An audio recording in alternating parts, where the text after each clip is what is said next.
Next, I am. Hi, everybody. It's Tosh, and I'm back. Sorry, I was finishing up another channeled reading, and now we're moving on to our next one. Okay. I'm going to be doing a very brief channeled message. I've been having a lot of visions and a lot of dreams with a particular energy. It's a young man, last name Frankel, and he passed away in 2014 in Israel. And he was one of the unfortunate souls, one of the three young boys that were kidnapped and murdered in Israel. It was known as the Gush Etzion kidnapping. Okay. Um, this young man, Frankel, he comes to me and he's explaining to me how it was himself and two other gentlemen.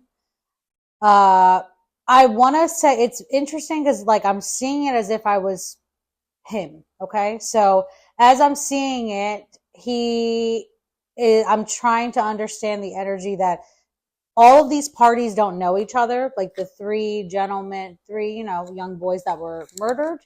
Um, I don't see that they all knew each other prior to this. Like it seems like there's an unfamiliarity with one, maybe like two of them were friends and one was the extra. I'm not really sure. Um, However, that's neither here nor there. They show me them and it's like a dark road. It's like sandy. Yeah, it kind of looks like it's like tan sand. Like I see one of them outside, like kicking their feet, like at the rocks almost. And there's like small road, like, roadway. And there's cars passing by. And one of them is like, hey, let's see if we can hitch a ride or something, maybe a cab or something, whatever. A vehicle pulls up. Okay. This vehicle pulls up. I don't know if it's a Hyundai or something. It's a vehicle that pulls up. Okay. And there's an older gentleman of the three of them. He walks over and he's going to get in this. It's like a cab. It appears to be like a cab almost. And he tells the other two boys, I'm thinking that like the two boys knew each other and the one did not. Like he was not of their, like they didn't know him prior. He waves them over like, hey, you guys were waiting. Come on over and get in this cab and, we can go wherever we're going. I guess more inward because again, they are Israeli, but the, the individual speaking to me with the last name Frankel, he tells me that he is also American as well. So maybe that's how his energy ended up here because that could be a lot to do with it. He is telling me that they went over and he said he had a gut instinct, like he could feel it in his gut that like I probably shouldn't go over here. Like something almost stopped him, but he went anyway. His son's like, let's go. Come on, we need the ride. So they go, they get in with this gentleman. And he said it was interesting because he noticed something really pronounced because um, he says that not that the person looked familiar, but he says they could have looked familiar. And he says that the individual that was in the vehicle that picked them up didn't say anything, but then spoke at some point, like really quickly thereafter. And he could tell that they were also Israeli. And apparently, long story short, it's reported that this was like they were kidnapped by like Hamas, right? Or someone declared it. Those people were really just kind of scapegoated, and it was also like a pride thing. Is what Frank was telling me. He's like, they like people trying to get cool points so they can be like a martyr in the eyes of their God. So they took claim for something that they didn't even really take part in. They're saying he is insistent to me that the individual that he feels like the individual that took them was someone that either was Israeli or Israeli military specifically, he's saying, or they were someone from Hamas that was somehow paid by the Israeli government to do this. Like, this was a long story short, it was planned. This was a planned, coerced attack in order to be able to induce mass outrage and start a bunch of shit and kill a bunch of Palestinians. This is exactly what this is, he's saying. And he does not like the fact that his life was taken and so many different murders were committed in his name. And that is making it very heavy on him in terms of the spiritual realm and his ability to ascend or have any sort of peace. It's been very weighted for him. It's like, I almost want to cry. He's like, it's been a very painful thing to see, because it's a huge untruth. It's very untrue. And it's cost many, many lives to be lost for something fabricated. He's also pointing out to me that when they got in the car, I guess from like the rear view, there was a Star of David and like a flag of Israel hanging. And he just said, like, I mean, I don't care what's going on. Do you actually think someone of Hamas is going to hang that? No, not at all. So he also is pointing out how there was a phone call made like in the car when they realized that, okay, hey, we're being kidnapped or abducted or what have you. But one of them even asked, like, are we being kidnapped? Like, are we being hot? Like, is this what is happening? And they told them more or less that you're martyrs. You're martyrs. Like, that's what they said to them. Like, in Hebrew, like, it was said to them, like, you're martyrs and you're going to make your people proud. Something, it was like very sadistic almost. You're martyrs for your people. And this is like right before they realize that this person has a very pronounced accent, like and it's not Palestinian, it's not Arabic. It seems very much like this is a fellow Israeli, they're saying. And at that point, one of them makes a phone call, and it's discovered that they made a phone call, but it was always going to be decided that they were going to be unalived and kind of used as bait, if you will. Because at that time he shows me, and then that's it, lights out, and I can see it when like the bullets hit his body and he leaves his body. And it's interesting to me because he left out via like his throat chakra. It's interesting. I don't know. It's so weird. He showed me how he wanted to go out through like his solar plexus. Like that's what he was like. He thought he was, but he couldn't. Like the energy was blocked, and he went out through his throat chakra, like his own. Like literally, I see his energy like going out the throat, coming out the back. He shows me like this big burst that hit his head, like of energy, like to push him forward through. Like, I guess, to cross over. He said, and at that point, that's when he realized, and he was like, oh my gosh, like, it happened so fast, like he couldn't even believe it. He was in disbelief. And then he was in more disbelief at the fact that this was recorded. It was recorded, he said. It was on the phone. When they made the phone call, like they were murdered as the phone call was made. And he says that wasn't mentioned for some time. Like people knew, and they played stupid and pretended that they feigned ignorance as if they didn't know that they were dead. They were on this hunt when in the Israeli government knew the whole. Like he literally is playing to me this 911-ish call. I don't know what they call it there in Israel, but a call that they made. And then during that call, you can hear gunfire. You hear them being unalive, like you hear them, their last breaths. And the government listened to this, like the police, they listened to this. They knew it. And then they were told to not say anything, feign ignorance, and we're going to do a manhunt so that way we can basically take out as many Palestinians as possible, like use them as scapegoats. We're looking for, he kept showing me, bring back our boys. And he's like, and he just thought that was ridiculous, honestly, because it was like a mockery. It was like a mockery because this was done by his own people. and he was very disappointed by this.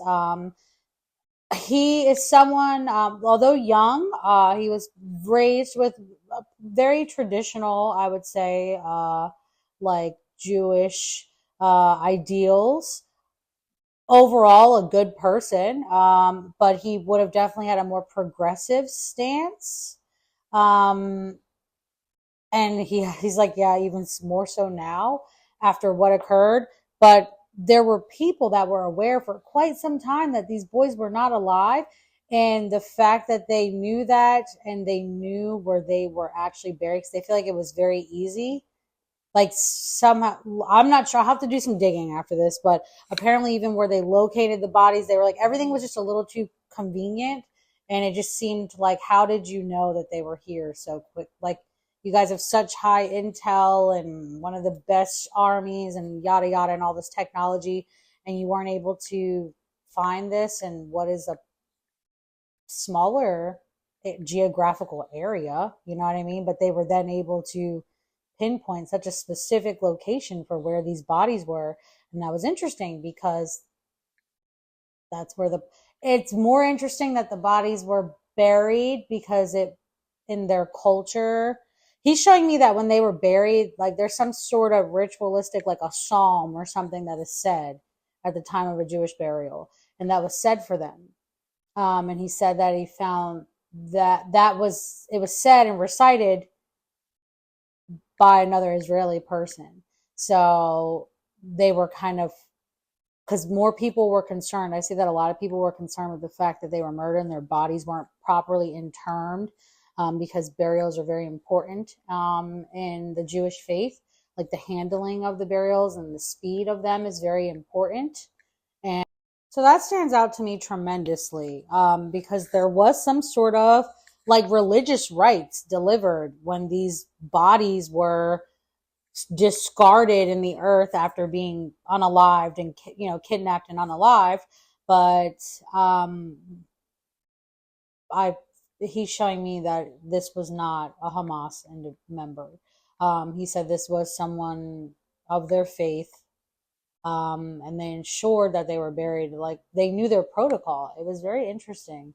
It's very interesting as he shows it to me, because again, a lot of people, being very religious, they were very concerned and upset with how long their bodies had not had proper interment or reverence, you know, to be sent off from this earth.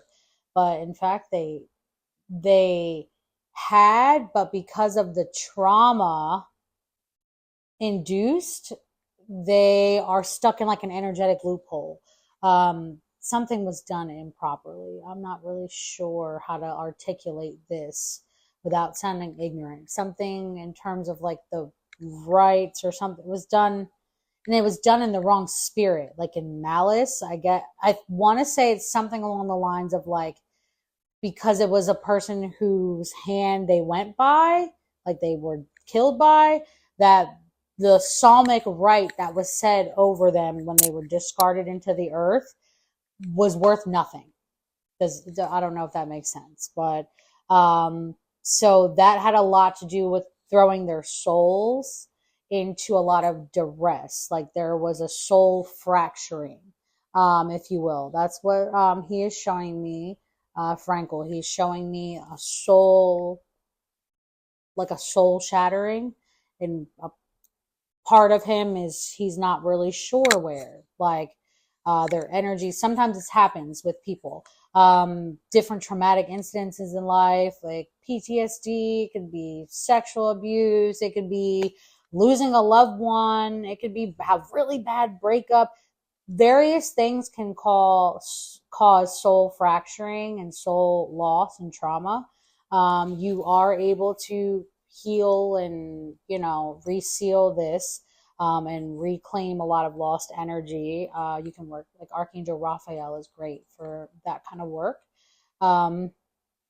So this young man is showing me that that is what happened to him, and he's not fully at rest and at peace because of it, because of the trauma that was induced, the shock of when this occurred, or how it occurred, and the fact that his soul is being perverted behind a lie. is very discomforting for him.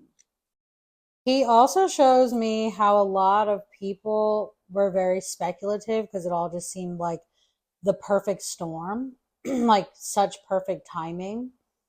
And this was, of course, used, this event was weaponized. It was used to weaponize, he said. That's what it was. It was used to weaponize um, and harass and murder and pillage and rape against the people of Palestine. Um, and he's having a very hard time with this. Like it's very heavy on his energy. I can't quite get a pull on the other two's energy, like the other two individuals involved. And I don't really want to force it. Naftali Frankel, that's his name. He, I knew I couldn't really pronounce. I had to see it like in. He wrote it out for me so I could read it. So, yes, I want to thank him for his energy, for helping me, and even coming to me with this information and this reading. You guys know that unless it's really requested or an energy comes to me, I don't really just do channel readings for nothing. I really don't. I do them to shed truth and help give certain spirits that maybe have heavy energy and they need their story shared. It'll help with their transition and their ascension so that way they can have more peace in their ascension and their healing in the afterlife. So that's really why I do any of these channel messages. If they're someone that is deceased, it is just to share information that needs to be shared in order for the balance scales to be reset, for them to be honored, and for people to hear the truth and understand what really happened. And he also, Frankel is showing me, I think this is his mother. I want to say he's an only child. First, I thought it was like he had a sibling, and he's like, no, I think you're feeling my mom. Because I thought he had a sister, maybe, but no, he's like, I don't have any siblings. I don't think he has any siblings, but he just wants people to use their common sense, and he would like a little more due diligence. And at minimum, if people don't want to accept the truth or believe certain things, because you cannot help indoctrination, he's saying, for a lot of people, he does want people to just try and separate the energy of what occurred following the kidnapping, separate that his energy from any negative afflictions that were done upon any Palestinian in his name. Like he rebukes it. He's very upset. Like he's very upset. He talks about how like Israel, he's like, my people have a very dangerous obsession with Palestine, and he feels like it's going to be a demise of his people. Like there's been an immense role reversal, and he feels like this came from what was afflicted upon them during the Holocaust. They had such exposure to evil that there was an absorbency of said evil. And we're seeing it working through some individuals, but particularly this administration in that country, correct? Like, I feel like that's, he also went on to say to me that he feels like a lot of people move on in ignorance because it's bliss, and they ignore the truth, knowing that they are aware. Like many people were very speculative about this. Many, like he shows me so many different people having conversations, like whispers, this and that, like things. The math wasn't mathing, right? The math wasn't mathing for a lot of them. So he shows me this, and there's a disappointment he has in the fact that more people didn't push back, knowing that God was speaking to them to intervene, to know that this was incorrect. There's like a lot of manipulation here, and he keeps talking about something about the funeral home. That's weird. I don't know what that was just now. Like he told me, like just now, like he was like deep breath. I don't know what that was about. I have no idea. Anyway, that was very odd. He goes on to tell me something about why they were put directly into the earth. Like something about the funeral homes that they were taken to were advised about something. Like they were advised like not to speak on certain things.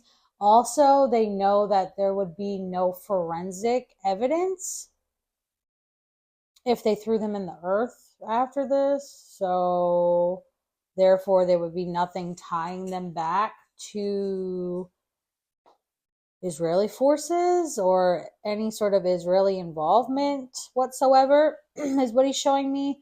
So they feed off of that kind of ignorance, knowing that those sort of things will be left out entirely. Like there would be no forensics, there's no analyzation of the body, etc.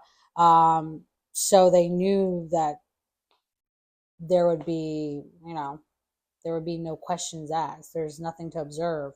Um, it's really interesting because there's something really significant about that too, and I'm trying to dig a little deeper and see, but it's like really clouded. um Very interesting. Something about putting them into the earth to, he tells me, like when they were put back in the earth, when they were, after they were murdered, right after they were murdered, before being found.